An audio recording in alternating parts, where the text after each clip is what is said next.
مساء الخير واهلا بحضراتكم في حلقه الخميس من برنامج اسر الكلام. الحقيقه انا متردد اقولها بس الوجع كبير ولازم تتقال. ما اعرفش تتقال ازاي بس هي لازم تتقال. الواحد لو كان ينفع يلبس طرحه ويطلع بيه على الهوا كان عمل كده.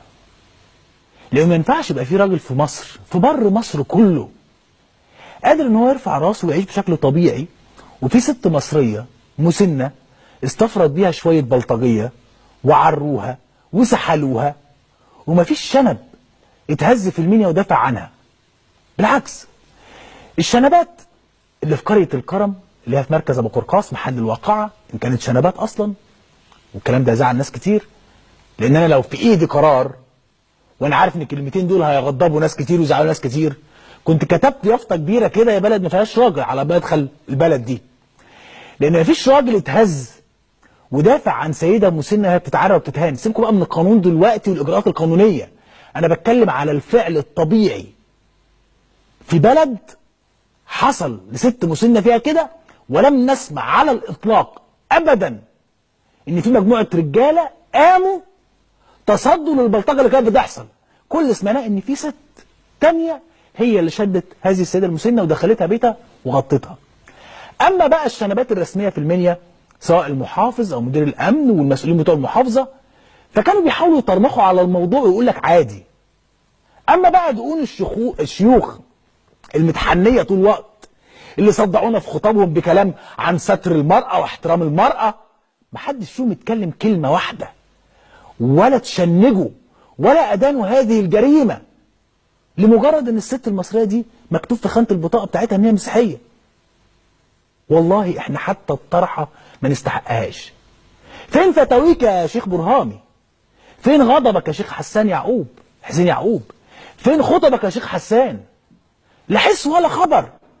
القطه كانت لسانهم بعد ما لسانهم ده ظفر بفتاويهم المتطرفه حياتنا بخطاب ديني اتزرع في عقل شويه بلطجيه وجهله خلاهم يفتكروا ان الاعتداء على سيده مسيحيه مسنه رجوله وانتصار للدين.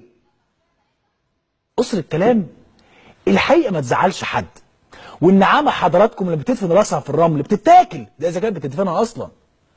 لا الشعب ده متدين بطبعه ولا الجدعنه والشهامه بقت عنوان. المجتمع ده مليان مشاكل ولازم يقف قدام المرايه ويعالج نفسه ويعرف انه لا زبيبه الصلاه هي ضمانه الجنه، ولا اللحيه فتاوى التطرف هي الدين، ولا بوسه شيخ الازهر والبابا هي الوحده الوطنيه. المجتمع ده لازم يفوق ويعرف الحقيقه، حقيقه انه مش جدع، بدليل ان 90% من ستات مصر بتتعرض للتحرش في عز الظهر ومحدش بيدافع عنهم. مفيش راجل بيدافع عنهم في عز الظهر. المجتمع ده لازم يعرف انه مش متدين ولا شهم، لان تجاره بيسرقوا الزيت والسكر والرز بتاع الغلابه ويخبوه في المخازن عشان يكسبوا جنيه زياده والغلابه تجوع عادي جدا. المجتمع ده لازم يفوق، وستنا اللي اتعرت في ابو قرقاص دي هي القلم اللي لازم ينزل على وشنا كلنا ونفوق. أسر الكلام مساء الخير النهارده بس على كل ست مصريه، وبالعند في الرجاله كلهم عشان نعرف الحقيقه، على كل ست مصريه شايله وصابره ومستحمله قرف مجتمعكم وشوارعكم، اللي 33% من بيوته بالمناسبه وعائلاته واسره بتصرف عليهم من ستات بتشقى وتجري على عيال ورجاله. مساء الخير على كل ست مصريه مستحمله وصابره ومستحمله قرف مجتمعكم وشوارعكم المليانه تحرش، وشيوخكم اللي بيشوفوهم عوره، ورجالتكم اللي بيسرقوا راسهم، ورجال السياسه بتوعكم اللي طول الوقت بينادوا في وجودهم في مناصب، واول ما تيجي تبص على اي حزب ولا جهه تلاقي الست فيها